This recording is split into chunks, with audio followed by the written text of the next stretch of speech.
और कौन सा व्रत करना चाहिए? तो आगे बता रहे हैं जन्माष्टमी का व्रत भी करना चाहिए। भाद्रे शीते निशीथे रोहिण्या मष्टमी तिथौ सिंहमर्के गते सौम्ये कृष्णो जातो विधुदये। सिंह राशि का सूर्य होने पर भाद्रपद मास के कृष्ण पक्ष की अष्टमी तिथि को रोहिणी नक्षत्र में अर्धरात्रि के समय चंद्रोदय होने पर शांत वातावरण में भगवान श्री कृष्ण कंस कारागृह में वसुदेव के यहाँ देवकी के गर्भ से प्रकट हुए। उस तिथि को भी प्रत्येक वैष्णव को श्री कृष्ण जन्माष्टमी का व्रत करना चाहिए। बहुत विनम्रता पूर्वक हम प्रार्थना कर रहे हैं, इसको अन्यथा न लिया जाए। सभी संप्रदायों में अच्छी बातें महापुरुषों ने, आचार्यों ने बताई हैं, लेकिन हमारे मूल आचार्य चरण जगतगुरु श्रीमदाद्य रामानंद आचार्य भगवान ने जैसी उदारता प्रकट की है वैसी उदारता अन्यत्र दिखाई नहीं पड़ी।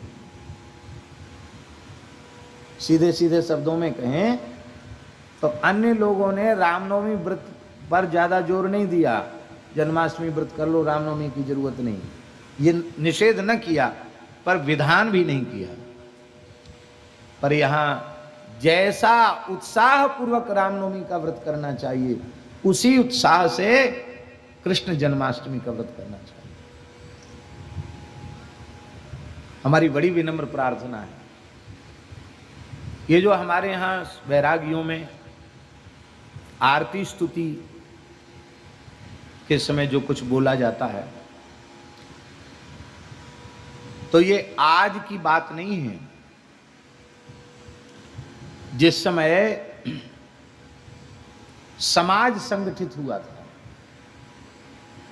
4 संप्रदाय का संगठन हुआ, अनी अखाड़े खालसे सब संगठित हुए और उस संगठन के मूल कागज को भी हमने पढ़ा है, जिसमें उस काल में जब 4 संप्रदाय खालसे का गठन हुआ था, अखाड़ों की स्थापना हुई थी, उसमें किन किन महापुरुषों के हस्ताक्षर थे, वो उसका फोटोकॉपी हमको देखने का अवसर मिला। उसमें डाकोर के मंगलदास जी का हस्ताक्षर है, मंगलदास लिखा है, जैसे पुराने अक्षर होते थे ऐसे लिखा है। उस समय निश्चित किया गया था कि आरती में कौन श्लोक बोलेंगे, स्तुति में क्या बोलेंगे, और सबने निश्चय किया था कि आरती स्तुति बोली जाएगी। लेकिन रामानंदी संत अभी भी उसी आरती स्तुति को बोल रहे हैं, भय प्रगट कृपाला, भय प्रगट कुमारी, भय प्रगट गोपाला। लेकिन और जगह कहीं भय प्रगट कृपाला नहीं होता है। संगठन सबका है और हस्ताक्षर सबके पूर्वाचार्यों ने किए थे, जिसमें राम कृष्ण नारायण की उपासना में भेद न रहे। लेकिन बाद में सब अपनी अपनी कट्टरता में चले गए। रामानंद संप्रदाय ऐसा उदार संप्रदाय है कि आज भी वो अपनी उदार विचारधारा में सबको समाहित करने की सामर्थ्य रखता है। और यही कारण है कि हिमालय से कन्याकुमारी तक रामानंद संप्रदाय का विस्तार हुआ। तो आचार्य चरण जन्माष्टमी व्रत करना चाहिए। और क्या कह रहे हैं, देखिए ध्यान से सुने। जन्माष्टमी शास्त्र मुदा व्रतोत्सवम कृष्णार्चनम जागरणम महाफलम अनेक जन्मार्जित पापनाशनम कृष्णस्य कीर्ते श्रवणं च कीर्तनम। उस जन्माष्टमी की पवित्र तिथि पर प्रत्येक रामानंदीय वैष्णव को कृष्ण भगवान का अर्चन करना चाहिए।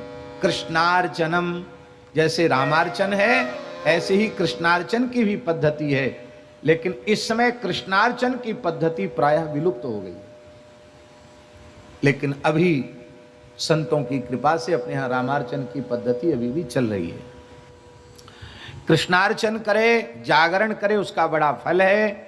अनेक जन्मों के पापों का नाश हो जाएगा श्री कृष्ण की कीर्ति के श्रवण से और श्री कृष्ण के पवित्र नामों के संकीर्तन से अनेक जन्मों के पाप नष्ट हो जाते हैं। और आज भी आचार्य चरण की ऐसी कृपा है कि रामनवमी की तिथि पर जैसा उत्साह दिखाई पड़ता है, उससे कम उत्साह रामानंदी संतों में जन्माष्टमी पर नहीं, वैसा ही उत्साह जन्माष्टमी महोत्सव में भी संतों में दिखाई पड़ता है।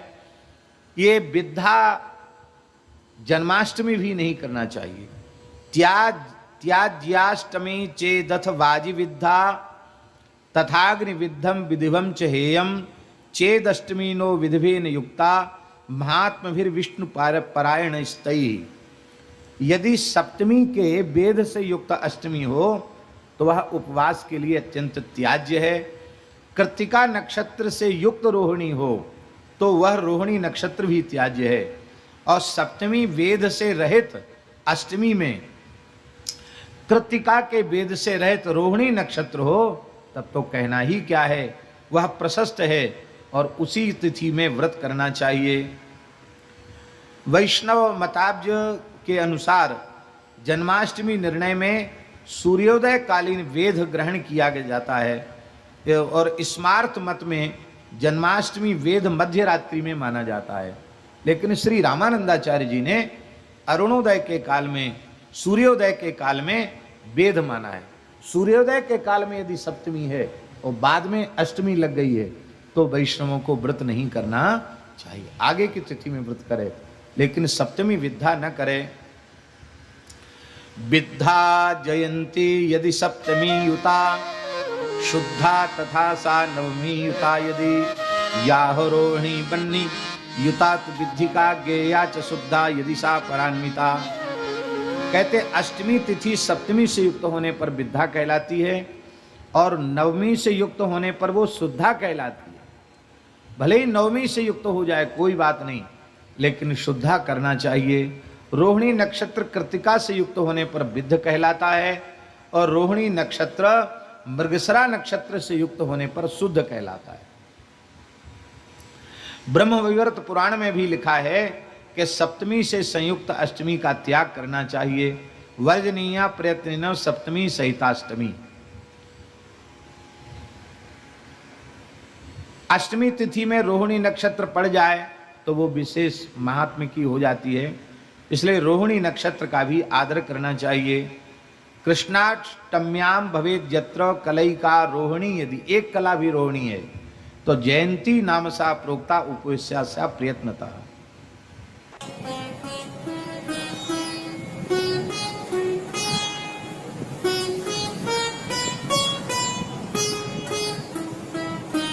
श्री सीताराम प्रतिदिन सत्संग एवं दर्शन के लिए श्री महाराज जी के ऑफिशियल चैनल को जरूर सब्सक्राइब करें।